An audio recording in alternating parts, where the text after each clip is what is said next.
નમસ્કાર વિદ્યાર્થી મિત્રો, લિબર્ટી સ્કૂલના ઓનલાઈન ક્લાસમાં આપનું હાર્દિક સ્વાગત છે। તો મિત્રો આજે આપણે શીખવાના છીએ આંકડાશાસ્ત્રમાં પ્રકરણ 1 માં। હવે આપણે આગળ જઈશું। તો મિત્રો ગયા લેક્ચરમાં આપણે જે પ્રાથમિક માહિતીની રીતો વિશે શીખ્યા હતા એમાં આપણે પ્રત્યક્ષ તપાસની રીત શીખ્યા હતા મિત્રો। તો પ્રત્યક્ષ તપાસની રીતમાં મિત્રો જે કોઈ સંશોધક હોય અથવા કોઈ આગળના કોઈ જાતે તપાસ કરીને એ રૂબરૂ સ્થળની મુલાકાત કરીને જે માહિતી મેળવે છે એને કઈ રીત કહેવાય છે મિત્રો? તો એને પ્રત્યક્ષ તપાસની રીત કહેવામાં આવે છે। તો મિત્રો પ્રત્યક્ષ તપાસની રીતના ફાયદા અને મર્યાદા આપણે ગયા લેક્ચરમાં શીખ્યા હતા અને સમજ્યા હતા। તો મિત્રો આજે આપણે શીખવાના છીએ એની જે પ્રાથમિક માહિતી એકત્રિત કરવાની રીતો, એમાં આપણે પ્રત્યક્ષ તપાસની રીત શીખ્યા હતા। હવે બીજા નંબરની રીત છે, એનું નામ છે પરોક્ષ તપાસની રીત। તો પરોક્ષ તપાસની રીત વિશે આપણે આજે સમજવાના છીએ। તો મિત્રો પરોક્ષ તપાસની રીત મેં તમને શીખવ્યું હતું કે પ્રત્યક્ષ તપાસની રીતમાં શું હતું। તો મિત્રો પ્રત્યક્ષ તપાસની રીતમાં જો કોઈ સંશોધક છે, એ આગણક છે, એ જાતે એ પોતે રૂબરૂ જઈને સ્થળની તપાસ કરશે અને માહિતી મેળવશે, એને પ્રત્યક્ષ તપાસની રીત કહેવાય। તો મિત્રો જ્યારે પરોક્ષ તપાસની રીતમાં એનાથી ઉલટું છે, એનાથી વિરુદ્ધમાં છે, જસ્ટ વિરુદ્ધ। તમે ઇમેજિન કરી શકો છો।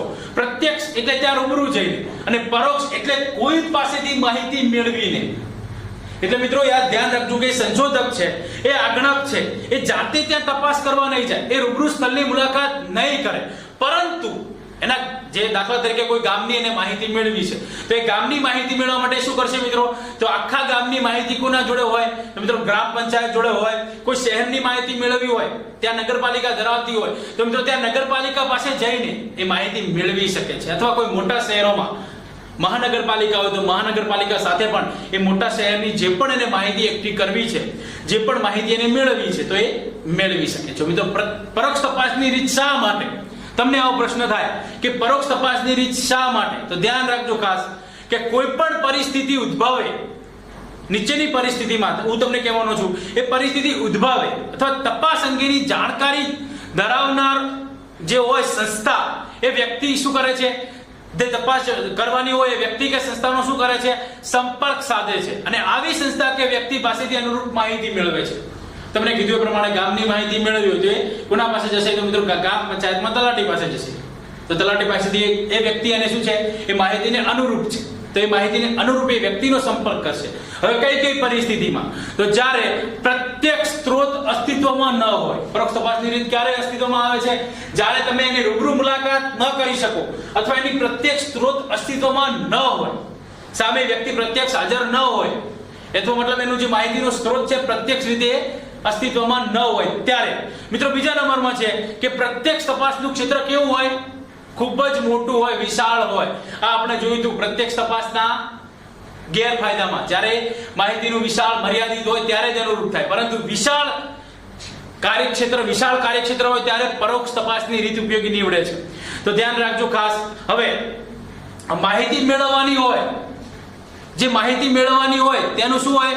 સ્વરૂપ ગૂંચવણ ભર્યું હોય, ત્રીજા નંબરની પરિસ્થિતિ છે।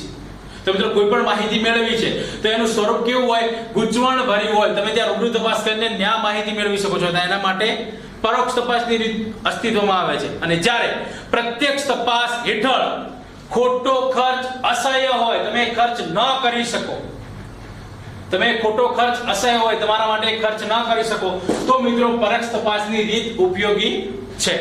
તો ધ્યાન રાખજો, આવી રીતે માહિતી એકત્રિત કરવાની મેં તમને કીધું એ પ્રમાણે પહેલી કઈ હતી પરિસ્થિતિ? જ્યારે મહત્વનો પ્રત્યક્ષ તપાસનો સ્ત્રોત અસ્તિત્વમાં ન હોય, પ્રત્યક્ષ તપાસનો સ્ત્રોત અસ્તિત્વમાં ન હોય। બીજા નંબરનું છે મિત્રો કે માહિતી મેળવવાનું સ્વરૂપ કેવું હોય? ગૂંચવણ ભર્યું હોય। માહિતી મેળવવાનું સ્વરૂપ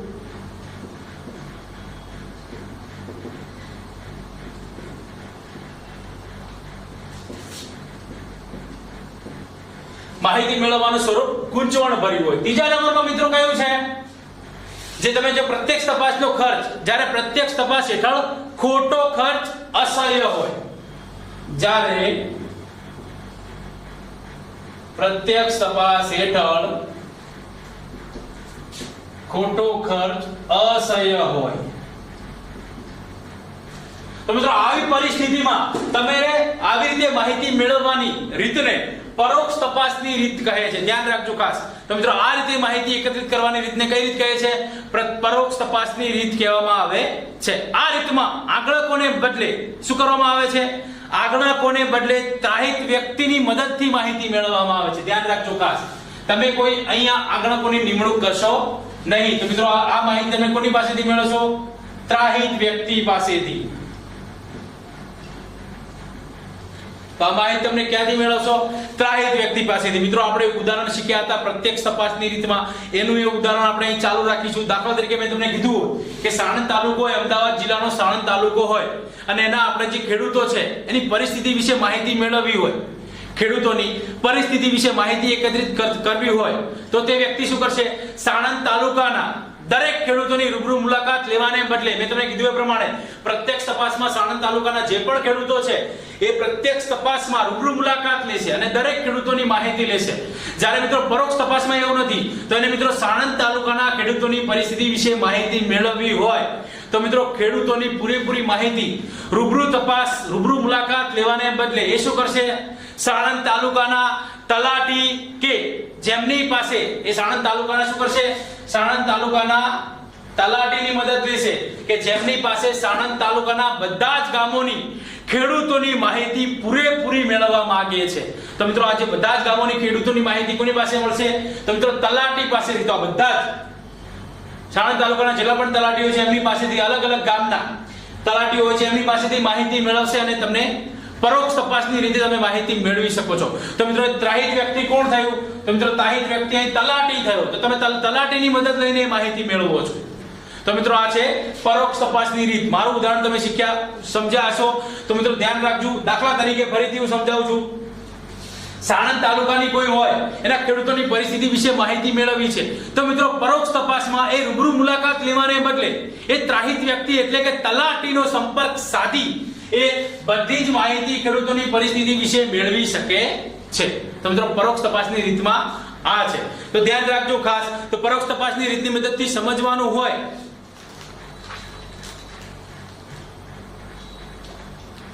પરોક્ષ તપાસની રીતની મદદથી સમજવાનું હોય તો મિત્રો તમને સમજાયું છે, સરળ છે, સિમ્પલ છે. હવે આપણે એના જોઈએ ફાયદા જોઈએ. મિત્રો પરોક્ષ તપાસની રીતના ફાયદા શું છે તો વન બાય વન જોઈએ. તો મિત્રો ધ્યાન રાખજો. અહીં શું આવશે કે જ્યારે જે માહિતી એકત્ર કરવાનું કાર્યક્ષેત્ર કેવું હોય? ખૂબ જ વિશાળ હોય. માહિતી એકત્રિત કરવાનું કાર્યક્ષેત્ર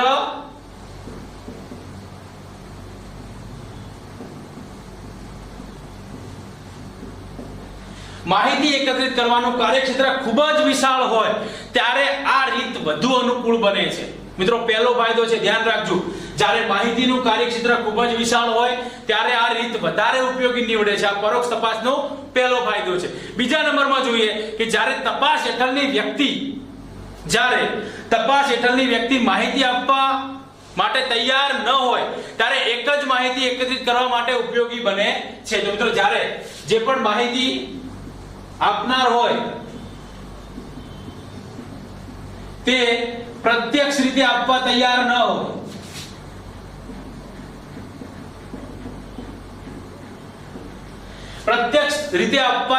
હોય ત્યારે શું થશે મિત્રો? આ એક જ રીતની માહિતી એકત્રિત કરવા માટે ઉપયોગી બને છે. પ્રત્યક્ષ તપાસ ન કરી શકો એટલા માટે તમે પરોક્ષ તપાસની રીતથી આ માહિતી એકત્રિત કરી શકો છો. ધ્યાન રાખજો ખાસ. હવે ત્રીજા નંબરનું છે કે પ્રત્યક્ષ તપાસની રીતની સરખામણીમાં જે પણ પ્રત્યક્ષ રીત હતો, ધ્યાન રાખજો ખાસ કે પ્રત્યક્ષ તપાસની રીતની સરખામણીમાં શું થાય છે?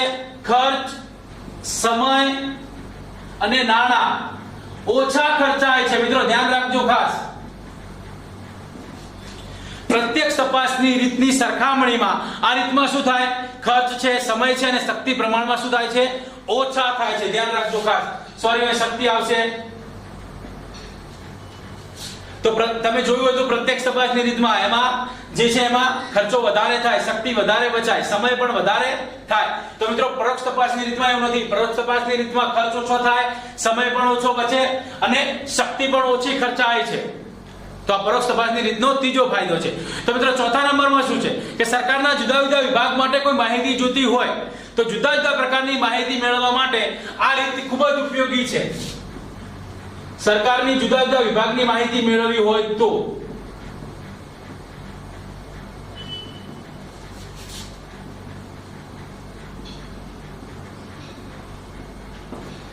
સરકારની જુદા જુદા વિભાગની માહિતી મેળવવા માટે આ રીત ખૂબ જ ઉપયોગી છે. તો મિત્રો આ પરોક્ષ તપાસની રીતના ફાયદા છે. હવે એની કેટલીક મર્યાદાઓ છે મિત્રો. ફાયદાઓ સમજી લેજો, ધ્યાન રાખજો. ક્યારે ક્યારે ઉપયોગી થાય છે? જ્યારે કાર્યક્ષેત્ર ખૂબ જ વિશાળ હોય ત્યારે આ રીત વધારે ઉપયોગી નીવડે છે. પછી માહિતી આપનાર પ્રત્યક્ષ રીતે માહિતી આપવા ન માંગતો હોય તો એના માટે બસ એક જ વિકલ્પ છે, પરોક્ષ તપાસની રીત. ત્રીજા નંબરમાં છે કે માહિતી જે પ્રત્યક્ષ તપાસની રીતની સરખામણીમાં આ રીતમાં શું થાય છે? ઓછો ખર્ચ થાય છે, સમય પણ ઓછો જાય છે અને શક્તિ ઓછી ખર્ચાય છે. ચોથા નંબરમાં છે કોઈ સરકારની તમે જુદા જુદા વિભાગની માહિતી મેળવવા માંગો છો તો મિત્રો તમે આ રીતની મદદથી મેળવી શકો છો. હવે એના કેટલાક મર્યાદાઓ છે મિત્રો, ધ્યાન રાખજો. મર્યાદાઓ આપણે સમજીએ.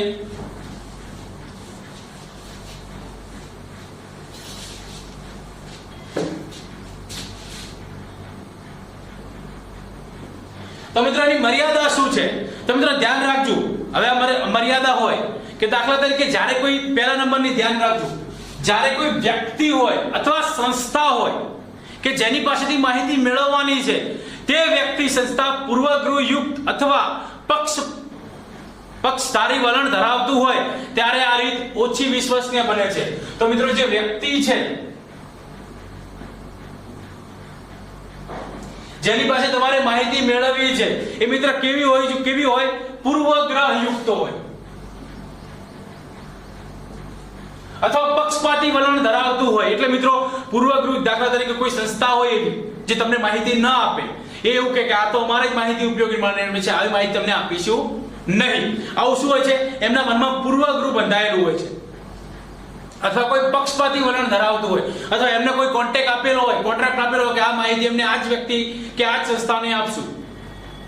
તો મિત્રો જ્યારે પણ તમે આવી પરોક્ષ તપાસની રીતમાં એ માહિતી કે તમારી પાસે જે વ્યક્તિ કે સંસ્થા પાસે માહિતી મેળવવાની છે એ મિત્રો કેવું વલણ ધરાવે છે? પૂર્વગ્રહયુક્ત વલણ ધરાવતું હોય તો આ રીત ઉપયોગી નીવડતી નથી. આ પહેલા નંબરનો ગેરફાયદો છે. બીજા નંબરનું છે કે જ્યારે ત્રાહિત વ્યક્તિ હોય કે જેની પાસે માહિતી તમારે મેળવવાની છે તે અપ્રામાણિક હોય. કેવી હોય મિત્રો? ત્રાહિત વ્યક્તિ કેવી હોય?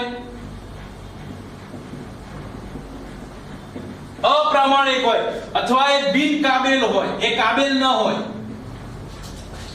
જે ત્રાહિત વ્યક્તિ તમારે જેની પાસેથી માહિતી મેળવવાની છે એ ત્રાહિત વ્યક્તિ અપ્રામાણિક હોય, તમારી સાથે પ્રામાણિકતા રીતે ન વર્તતો હોય. તો તમારી પાસે જે માહિતી મળે છે એ સાચી માહિતી આપના માટે સક્ષમ ન હોય ત્યારે આ પદ્ધતિ નકામી બની જાય છે. આ માહિતી તમને કેવી આપશે? સાચી માહિતી ન આપે.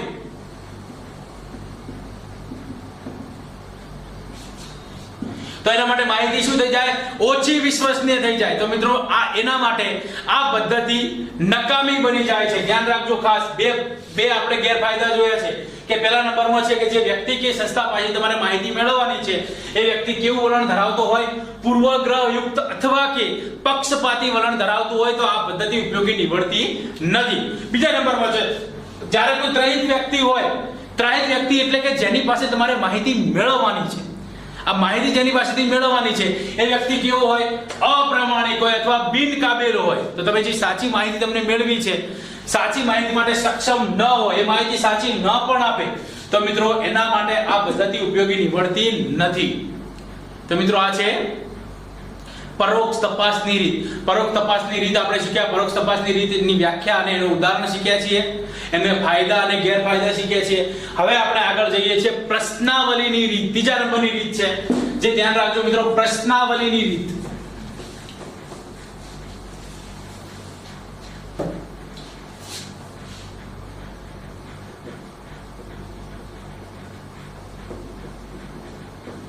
પ્રશ્નાવલીની રીત. તો મિત્રો પ્રશ્નાવલીની રીતમાં શું હોય? જ્યારે બંને રીતથી તમે માહિતી એકત્રિત કરવા ન માંગતા હોય અથવા એ તમારા માટે ઓપ્શન સારું ન હોય તો તમે ત્રીજી રીતનો ઉપયોગ કરી શકો છો જેનું નામ છે પ્રશ્નાવલીની રીત. તો મિત્રો ધ્યાન રાખજો, કોઈ કામ ક્રમમાં ગોઠવાયેલા. પ્રશ્નાવલી એટલે શું? તો મિત્રો ધ્યાન રાખજો, જે પણ તમે પ્રશ્નો પૂછવા માંગો છો એને અનુરૂપ, જે પણ પ્રશ્નો તમે પૂછવા માંગો છો એને અનુરૂપ તર્કબદ્ધ રીતે ક્રમમાં ગોઠવેલા પ્રશ્નોની એક યાદી બનાવવામાં આવે છે. તર્કબદ્ધ રીતે શું બનાવવામાં આવે છે? ગોઠવેલા પ્રશ્નોની એક યાદી બનાવવામાં આવે છે.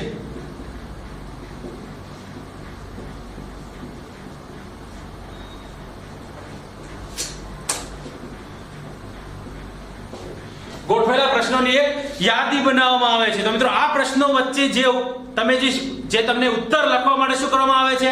આ પ્રશ્નો તમે જો બનાવ્યો હોય એમાં ઉત્તર લખવા માટે જગ્યા રાખવામાં આવે છે. તમે પ્રશ્નો બનાવો છો અને એની અંદર જવાબ લખવા માટે તમે શું રાખશો?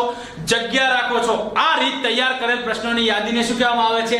પ્રશ્નાવલી કહેવામાં આવે છે. ધ્યાન રાખજો, આ રીતે તૈયાર કરેલી યાદીને પ્રશ્નાવલી કહેવામાં આવે છે. તો મિત્રો ધ્યાન રાખજો, એના પર જે પણ તમારે પ્રશ્ન પૂછવાના તર્કબદ્ધ રીતે એક પ્રશ્નોની યાદી બનાવવામાં આવે અને આ યાદીમાં જવાબ લખવા માટે જગ્યા રાખવામાં આવે છે અને આ જે તપાસ કરવાની, તૈયાર કરવાને પ્રશ્નોની રીતને પ્રશ્નાવલીની રીત કહેવામાં આવે છે. તો મિત્રો ધ્યાન રાખજો, કોઈ પણ પ્રકારની પ્રશ્નાવલી દ્વારા માહિતી મેળવવાની રીતને પ્રશ્નાવલીની રીત કહેવામાં આવે છે. તો મિત્રો ધ્યાન રાખજો, આ પ્રશ્નાવલીની રીત છે. હવે શું છે? ધ્યાન રાખજો, પ્રશ્નો કેવા હોવા જોઈએ? તો મિત્રો પ્રશ્નાવલીમાં પ્રશ્નો ટૂંકા અને સરળ હોવા જોઈએ, જે એક જ વાક્યમાં હા કે ના માં એ જવાબ આપી શકે એવા જ પ્રશ્નો હોવા જોઈએ, ટૂંકા અને સરળ. તો મિત્રો ધ્યાન રાખજો, જેથી કરીને ઉત્તરદાતા પ્રશ્નોને સમજી શકે અને સરળતાથી તેમના ઉત્તર આપી શકે. આ પ્રશ્નો જે પણ તમે બનાવ્યા છે ટૂંકા અને સરળ હોવા જોઈએ, સામેવાળો વ્યક્તિ તમને પ્રશ્ન સમજી શકે અને તમને સરળતાથી જવાબ આપી શકે. તો મિત્રો ધ્યાન રાખજો, જે પ્રદેશ અથવા સેક્ટરમાંથી તમે માહિતી મેળવવાના હોય તે ખૂબ જ વિશાળ હોય ત્યારે આ પદ્ધતિ ઉપયોગી નીવડે છે. તમારે કોઈ જે પણ પ્રદેશમાં અથવા જે પણ ક્ષેત્રમાં માહિતી તમારે મેળવવાની હોય તો મિત્રો એના માટે આ શું, એનું ક્ષેત્ર કેવું હોય? ખૂબ જ વિશાળ હોય ત્યારે તમે આ રીતનો ઉપયોગ કરી શકો છો. આમાં શું થાય છે? સમય અને ખર્ચની બચત થતી હોવાથી તે ખૂબ જ કરકસર યુક્ત બને છે. ધ્યાન રાખજો, અને આ રીતની મદદથી તમારી સમય અને શક્તિનો શું થાય છે? બચાવ થાય છે. એટલા માટે નાણાંનો પણ કરકસર રીતે તમે ઉપયોગ કરી શકો છો. તે પ્રત્યક્ષ અને પરોક્ષ તપાસ બંનેમાં પ્રશ્નાવલીનો ઉપયોગ થઈ શકે છે. મિત્રો ધ્યાન રાખજો, પ્રત્યક્ષ અને પરોક્ષ તપાસમાં બંનેમાં પ્રશ્નાવલીનો રીત ઉપયોગ થઈ શકે છે. તો મિત્રો આ છે પ્રશ્નાવલીની રીત. આગળ આપણે જોવાનું છે ખાસ તરીકે પ્રશ્નાવલીની રીતમાં પણ ઘણા બધા પ્રકારો છે, જેના બે પ્રકારો છે, આગણક દ્વારા અને ટપાલ દ્વારા. તમે આગણક દ્વારા પ્રશ્નાવલી પહોંચાડી શકો છો અથવા ટપાલ દ્વારા પ્રશ્નાવલી પહોંચાડી શકો છો, જેને આપણે નેક્સ્ટ લેક્ચરમાં જોવાના છે. નેક્સ્ટ લેક્ચરમાં એ પણ જોવાનું છે આદર્શ પ્રશ્નાવલીના લક્ષણો. આદર્શ પ્રશ્નાવલીના લક્ષણો પણ આપણે આવતા વિડીયોમાં જોઈશું. ત્યારે મિત્રો ફરી મળીશું. ધન્યવાદ.